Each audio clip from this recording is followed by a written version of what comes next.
Je voudrais d'abord aborder ce que nous appelons la liturgie du carême. La liturgie, c'est la prière du peuple de Dieu. Le carême comporte exactement 5 dimanches.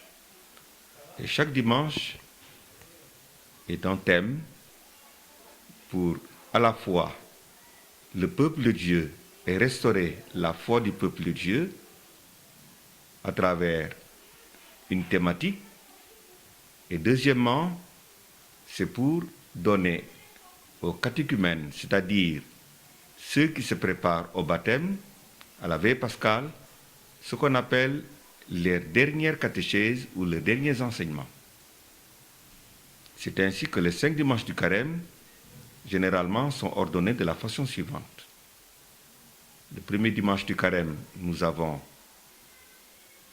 Jésus tenté dans le désert. Le deuxième dimanche du carême, c'est la transfiguration. Le troisième dimanche du carême, c'est la Samaritaine. Le quatrième dimanche du carême, c'est l'aveugle-né. Le cinquième dimanche du carême, c'est la résurrection de Lazare. Et chaque évangile veut rappeler aux chrétiens qu'ils doivent se préparer à Pâques. Le premier dimanche du carême, nous nous rappelons qu'en entrant dans le carême, nous sommes invités à vivre comme Jésus, c'est-à-dire vivre de la parole de Dieu. Le deuxième dimanche du carême, c'est la transfiguration. À travers l'évangile, nous nous rappelons que Jésus va recevoir la gloire du dimanche de Pâques à travers la croix. Et donc, que le carême est aussi un moment où les chrétiens doivent porter leur croix et se reconnaître pécheurs. Le troisième dimanche du carême, c'est le dimanche de la Samaritaine.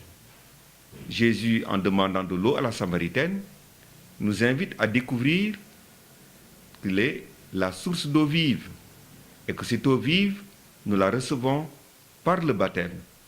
C'est donc un clin d'œil catéchumènes qui vont recevoir le baptême.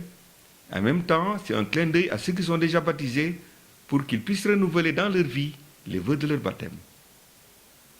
L'autre dimanche, c'est le dimanche de l'aveugle-né, où Jésus guérit un aveugle-né, comme pour dire que Jésus est la lumière et que c'est lui que nous devons suivre, et que le catéchumène lui aussi va recevoir l'illumination à la veille pascale.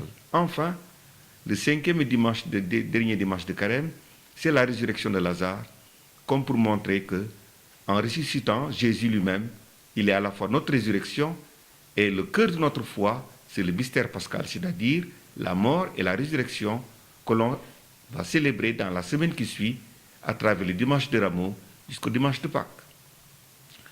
L'autre question sur laquelle vous me permettez de revenir, c'est le message des évêques pour le temps du carême. On n'en parle pas beaucoup. Les évêques, cette année, demandent aux chrétiens du Sénégal et de la sous-région, ce qu'on appelle la conférence épiscopale interterritoriale, qui regroupe les îles du Cap-Vert, la Guinée-Bissau, le Sénégal et la Mauritanie, donc tous ces diocèses-là. Les évêques se sont assis et ont donné des orientations pour le carême, dans lesquelles ils demandent aux chrétiens de vivre en conformité avec leur foi. Que le chrétien doit d'abord découvrir sa propre identité comme quelqu'un qui appartient à Christ. Et ensuite, il doit montrer dans sa vie celui à qui il croit. Et donc l'agir chrétien est important. Il ne s'agit pas seulement, disent les évêques, de porter le beau nom de chrétien, mais il faut que dans notre vie de tous les jours, les chrétiens puissent affirmer sa foi par des actes. Et en même temps, les évêques dénoncent ce qui, chez les chrétiens, n'est pas en conformité avec l'identité chrétienne. Saint temps de carême à tous, et que Dieu nous bénisse, et qu'il bénisse le Sénégal tout entier.